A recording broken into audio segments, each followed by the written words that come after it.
Antoine Walker joins the show. Good morning, Antoine. Morning, Jim. Welcome back, man. Yes, sir. Things are heating up in the NBA, unlike what's happening in the studio this morning. Chile. Jenna's on a Cal Ripken streak of complaining about the temperature in the TV studio. Newsflash, America, TV studios are cold. Wondering how that could get fixed. Let's talk some Andre Iguodala. He had the clutch, risky, improbable three-point shot to seal Game 2 for the Warriors Sunday night, evening up the series with Toronto at 1-1. Iggy has been a key cog in all three of the Warriors championships, quietly working through aches and pains and age. He addressed his motivation to win a fourth title after Game 2. Everything you guys have overcome, all the championships you've won, what motivates you to keep going to play hurt at this point in your career? I like Steph. He's a good dude, and, good guy to be around.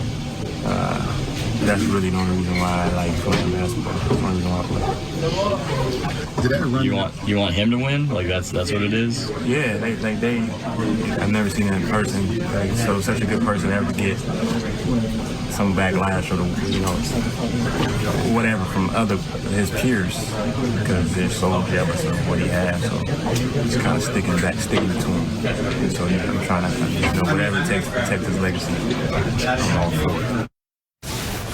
All right, Antoine, what do you make of Iggy playing for Steph? Although it kind of felt like he came up with an answer and then was like, yeah, that's the answer. Well, it seemed like he was joking at first, and then I started, and then it kind of seemed like he was serious. I know Andre really well. I've worked out with him plenty of times in Chicago. I don't believe that's true. All 100%, but I believe it's, you can get around a guy and you can like him. I know him and Steph probably play golf together. I was just a big golfer. They probably spend a lot of time off the court together. Both of those guys are married. They have kids. So all those things can play a part in what goes on. And age? I wouldn't even say age. Well, no, I'm just saying having guys around the same age where you do the same things. Oh, yeah, without question. Because when you went to the family, I just said, yeah, they've been in the league. Been in the league a long time, both married with kids. They're not out at the clubs at night yet. Yeah, but I also believe, too, Andre Iguodala's been exaggerating a little bit. You got $33 million left on the table. You plan for that. You got to make sure you get that. And then also, I think he's a competitor. I mean, I know Andre's a competitor. He's got an opportunity to be a part of a special team. He's been a huge part of what they've done. They went out their way. Kevin Durant took a pay cut for him to come back. But, hopefully we're taking the comment, and we can take it any way we want to, because you can now KD out of it. You didn't talk about KD, about Clay, about playing with Draymond. I mean, you're playing with other all-stars with big egos, so that could get taken out of content. But they won the game and everything. But I hope he's not playing for Steph's legacy. Steph's legacy is already taken care of. He don't need nobody to play for his legacy. I think Steph has done a great job of that, and he's only going to get better and better. So I hope he's not doing that. I think that Steph Curry, and I've been knowing Steph since he was a kid. My brother was a head coach Toronto. His dad was on the team. I went to camp with his dad, 5-star basketball camp in the 80s. So I've been knowing his dad since he was in high school and I was in high school. So, Steph, it's an amazing story. They do have a great family. It's a lot like Peyton Manning and the men. They are Peyton Manning, the Peyton Manning family, Archie. Eli, they are royalty in the NFL and in the NBA right now. There's a couple families that are royalty, and Steph Curry and that family, they are. I can understand that. He is a great guy. I played with a lot of great guys. But let me just tell you, when I get up in the morning and I got to sacrifice my body and what I'm eating and type of training and weightlifting, I'm not thinking about one of my teammates. I mean, Jake Reed and I, man, we broke the NFL record, 1,000-yard season. Jake's my guy. Jake fired his agent, hired my agent, got Jake paid. Jake's family's taken care of for the rest of his life, a lot because of me. But let me tell you something. When I was going across the middle, I wasn't thinking about him.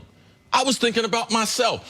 Things in sports happen too fast and in real time. And I'm just going to tell you, money's not a big enough motivator to get you up. You can't tell me I'm playing for someone else's legacy. That's what makes me focus.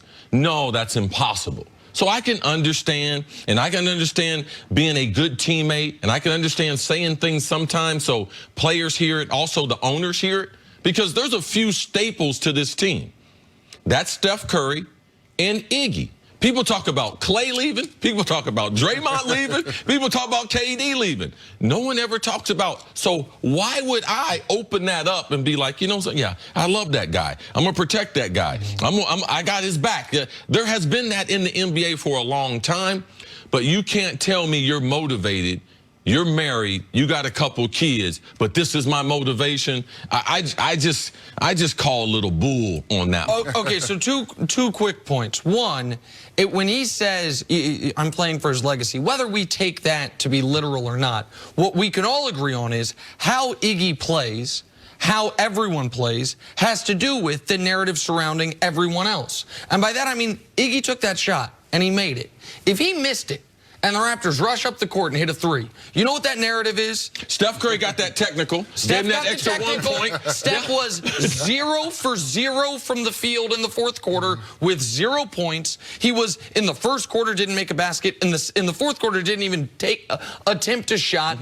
And is this another NBA Finals where Steph? So of course, how Iggy plays affects Steph's legacy, fairly or otherwise. But take the legacy part out of it. What I found most interesting about the comment was the second part, where he said, I've never seen a guy as disrespected by his peers. And that, I think Iggy is 100% correct on. How many guards throughout the regular season do we talk about when they're matching up with Steph that do not have his credentials, that are clearly not as good as him, that we say, they believe, Russ believes he's better. Chris Paul's believed he's better. Dame believes he's as good. There is an element of Steph because of his style, because of his size, and I would argue because his dad was in the NBA. And he didn't grow up tough the way so many NBA guys did. There is an element of jealousy, resentment, and, man, he's not better than me, even though he is. Even though he's a more effective player, Steph deals with that Durant doesn't deal with, LeBron doesn't deal with, hell, Harden doesn't even deal with. I think that's what Iggy's talking about. I'll get a little pushback on you and disagree with you. Yeah, I've been watching this game a long time, and disrespect about the game has always been a part of it. My guy, Isaiah Thomas, you know what he said about Larry Bird? That dude wouldn't get credit if he was black. So you're talking about disrespect. Now, Isaiah said he didn't mean it that way, but it's well documented. It was said. Isaiah eventually ended up apologizing. So Larry Bird, one of the best players we've ever seen, he got disrespected. Even from the beginning, Bill Russell, they didn't respect it. There's not enough teams. He's playing with the Celtics. Wilt Chamberlain, they didn't respect him. Kareem, didn't respect him. MJ, he had to quit. Didn't respect him. LeBron recently. That's part of it. So you taking it personal, thinking, it's only happening to my guy. Wake up, man. Look at NBA history. This is a big part of the NBA. And I think you got to look at it like this. If I'm Andre Iguodala, even for Steph, other players, the Westbrooks, the Damian Lillards, Kyrie Irving, those guys don't believe that Steph Curry is a great defensive player. I think that's what it really comes down to. They feel like, he can't guard me, so I'm better than him. But not knowing what Steph actually brings to the game. He's arguably going to go down as probably one of the top 5 best point guards to ever play the game. And it's changed the game. I mean, we never thought that style of play would win a championship where you could shoot 10, 12, 13, 14 threes and win an NBA championship. He changed that. He's one of the best tough shot makers that we got in the league. He makes tough shots. So he has his offensive game is different than theirs. He does it a different way than they do it. And some guards in his league, Chris Paul's, the Westbrooks, they play both ends of the floor. And let's be honest, Steph is not a guy that's a defensive player. They hide him very well. Klay Thompson takes the responsibility of guarding most point guards, and they hide Steph on the defensive end. So I know where players' egos come in at. They like, he can't guard me. I can score with him. I think that is absolutely there. And the other element where Iggy says he gets disrespected, that's differently than the guys you listed. And this isn't speculation. I know this.